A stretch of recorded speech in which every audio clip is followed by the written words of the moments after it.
Pentagon chief made his remarks one day after visiting the demilitarized zone. Mattis' trip comes as Trump prepares to travel to the region next week. The threat from North Korea has grown markedly even since my trip here earlier this year, Mattis said while appearing alongside his South Korean counterpart, Song Young-moo, at a press conference in Seoul.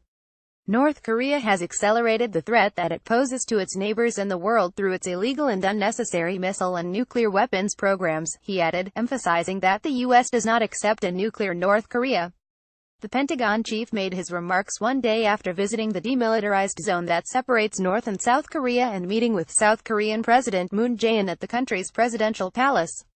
Pyongyang has conducted several tests of its nuclear weapon and missile programs in recent months, including firing ballistic missiles over Japan and conducting a sixth nuclear test last month. The actions have prompted the United States and United Nations to impose new sanctions on Pyongyang, but China's cooperation is considered critical to putting economic pressure on North Korea.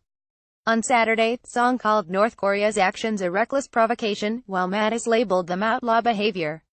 While diplomacy remains our preferred course of action, Mattis said, President Donald Trump has made clear that the U.S. commitment to defending U.S. allies and upholding deterrence are ironclad. Make no mistake, any attack on the United States or our allies will be defeated, Mattis said. Any use of nuclear weapons by the North will be met with a massive military response, effective and overwhelming.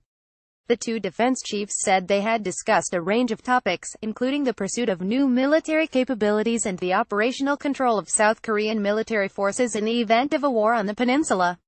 One issue they said was not discussed during their meetings was whether the United States would once again deploy tactical nuclear weapons to South Korea, a practice that was stopped at the end of the Cold War. Given the national interest considerations at stake, we believe that a tactical nuke is not worth deploying to the Korean peninsula, Song said when asked about the issue by a reporter. Mattis said this subject has not been broached to me by the Republic of Korea government, and emphasized that the goal of the international community is to denuclearize the peninsula.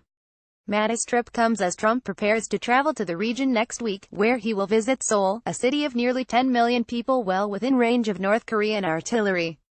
Trump's trip will also take him to Tokyo, Beijing, Hanoi and Da Nang, Vietnam and Manila.